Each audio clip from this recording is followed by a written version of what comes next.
Olá para você que me acompanha aqui no canal. Hoje nós vamos conversar sobre a continuação Duna Parte 2 de 2024. Antes mesmo de começar a cerimônia que premiou Oppenheimer com 7 estatuetas do Oscar, cinemas do mundo todo já exibiam esse que foi um dos maiores filmes de 2024. Duna Parte 2 estreou em mais de 4 mil salas apenas nos Estados Unidos, arrecadou mais de 700 milhões de dólares no mundo todo e fechou o ano como a 6ª maior bilheteria do cinema internacional. The good hunter always climbs the highest dune before his hunt. He needs to see. Já está disponível aqui no canal a análise completa da primeira parte de Duna, que foi lançada nos cinemas em 2021 e venceu nada menos do que 6 Oscars, a maior quantidade de estatuetas daquela edição. E ainda que tenham sido vitórias em categorias consideradas mais técnicas, elas revelaram a alta receptividade dos membros da academia por um tipo de produção que não é exatamente adorada nos eventos da área. A ficção científica já ofereceu alguns dos títulos mais interessantes já vistos na tela grande, mas dificilmente isso se reflete em reconhecimento nos festivais mais famosos ou nas cerimônias de premiação. Duna Parte 2 é a continuação da história iniciada pelo primeiro filme, que por sua vez foi adaptada de uma obra literária de mesmo nome, escrita pelo norte-americano Frank Herbert e lançada em 1965. A estreia estava inicialmente prevista para o segundo semestre de 2023, mas foi atrasada em cerca de 3 meses por conta da greve de atores e roteiristas enfrentada por Hollywood na época. Essa distância considerável entre o lançamento e o anúncio dos indicados ao Oscar é mais uma prova de prestígio do projeto entre os membros da academia. Some of them already think I'm their messiah. Others, false prophet. I must sway the non-believers.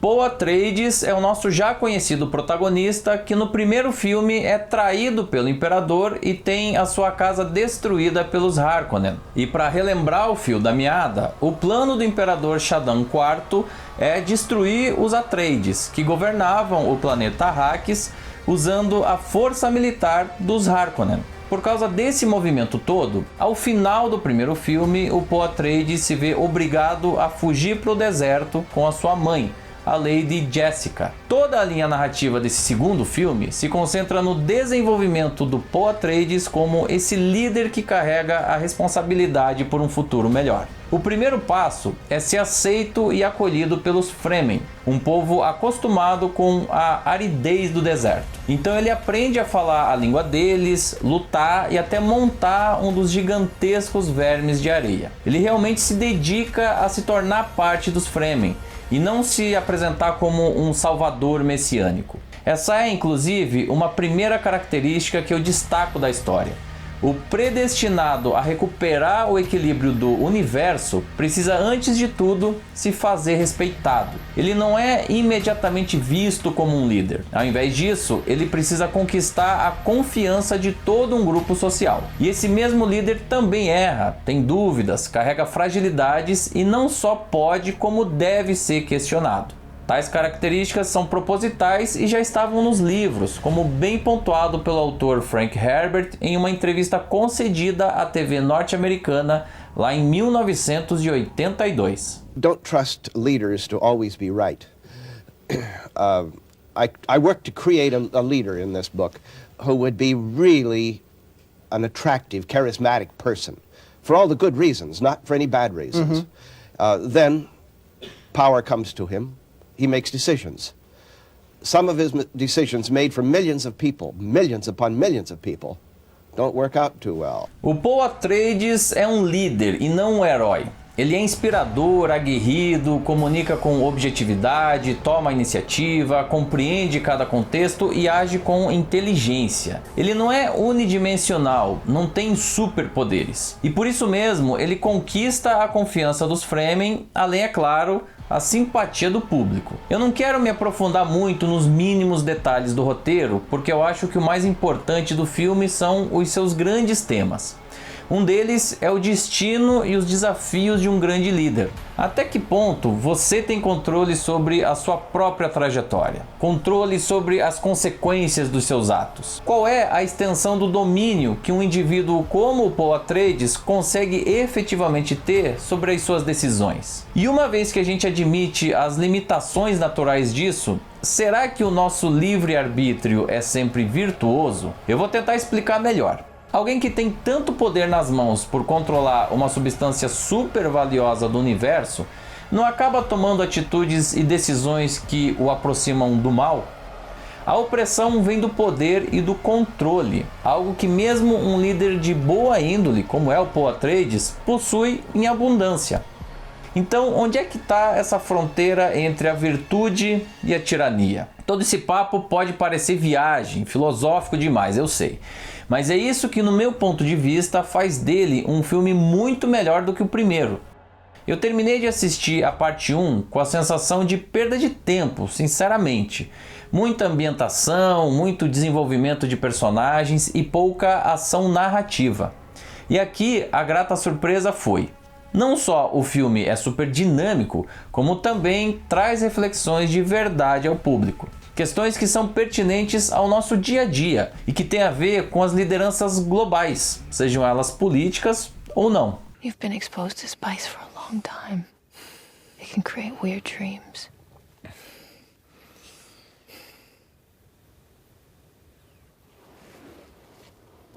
was a big day.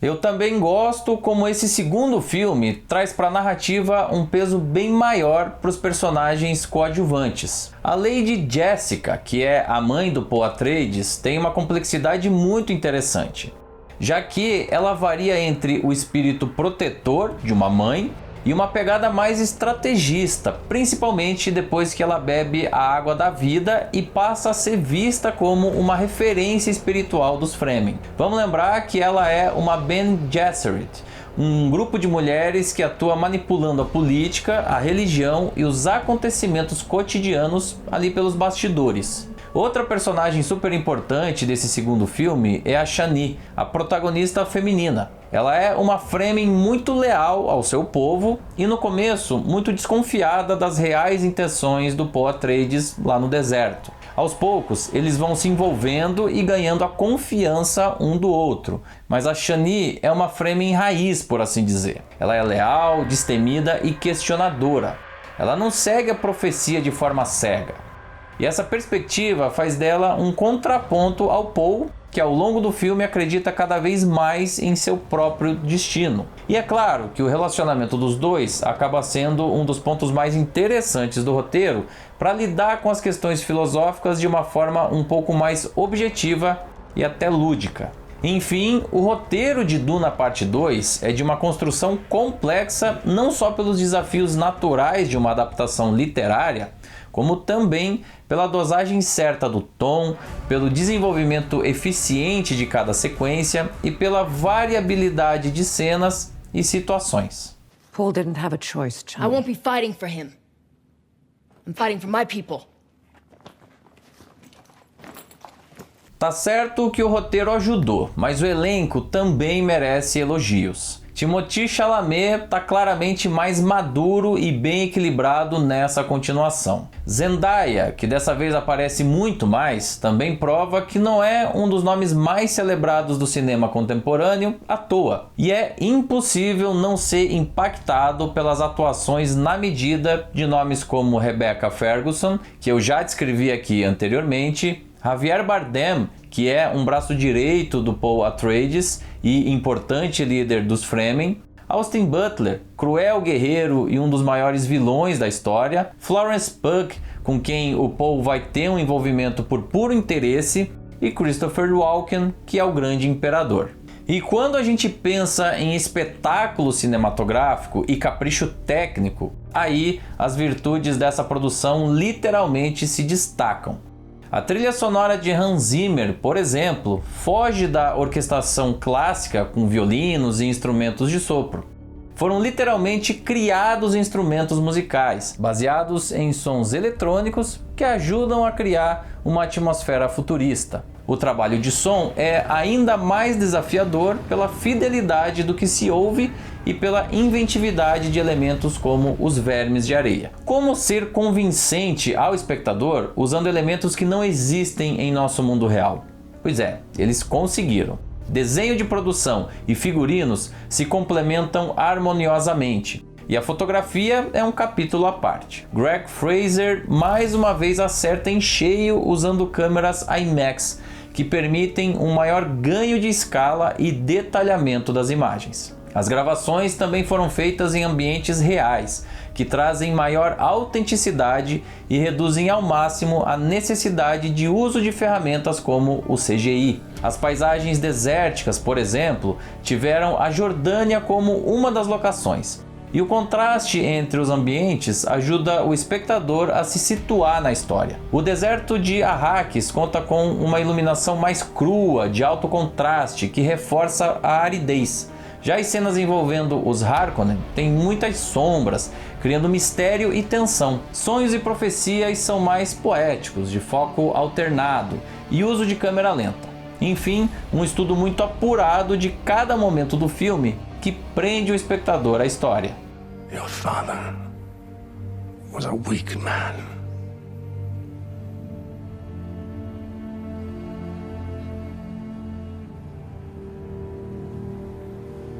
Stand or choose your champion.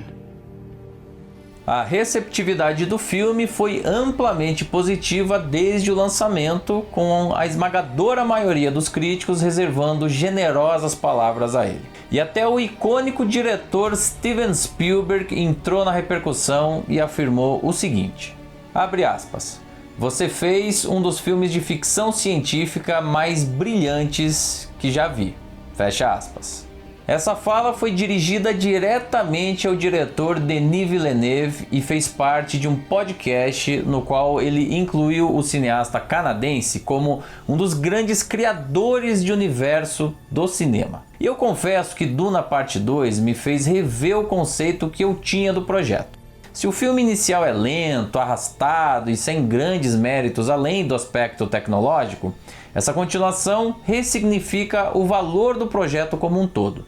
São quase 3 horas de uma experiência vibrante, bem construída, altamente bem escrita e que justifica a imersão cinematográfica pelo espetáculo técnico. Foi indicado pela Academia a 5 Oscars, mas se tivesse estreado no segundo semestre, eu aposto que teria conquistado ainda mais lembranças. De todos os 10 títulos indicados na categoria máxima, ele foi o único que estreou comercialmente nos primeiros 3 meses do ano. What's your secret name? Sihaya. Sihaya. What does that mean? Means desert spring. A saga Duna já é uma das mais importantes do cinema mundial nesse século XXI. E os motivos vão muito além da arrecadação nas bilheterias. Em tempos nos quais líderes políticos de todos os cantos do planeta fazem questão de arrotar arrogância, pobreza de espírito e prepotência, o Paul Atreides é um contraponto necessário. E para quem só está em busca de diversão, espetáculo e entretenimento, Duna Parte 2 é um prato cheio. Resumindo, ao contrário da Parte 1, esse é um grande filme e não simplesmente um filme grande. Father, I found my way. E agora eu gostaria de saber a sua opinião sobre Duna Parte 2. Você também gostou? Considera a continuação melhor do que a primeira parte? Deixe a sua opinião aqui nos comentários e aproveite para dar um like, se inscrever no canal e ativar as notificações no sininho. Também confira o nosso programa de membros que te dá direito a vantagens exclusivas. A gente segue analisando todos os indicados pela Academia na categoria principal do Oscar e o próximo título vai ser um dos mais polêmicos do ano, Emília Pérez. E no dia 2 de março não perca a nossa super live com aquela cobertura especial que você já conhece. Te espero aqui.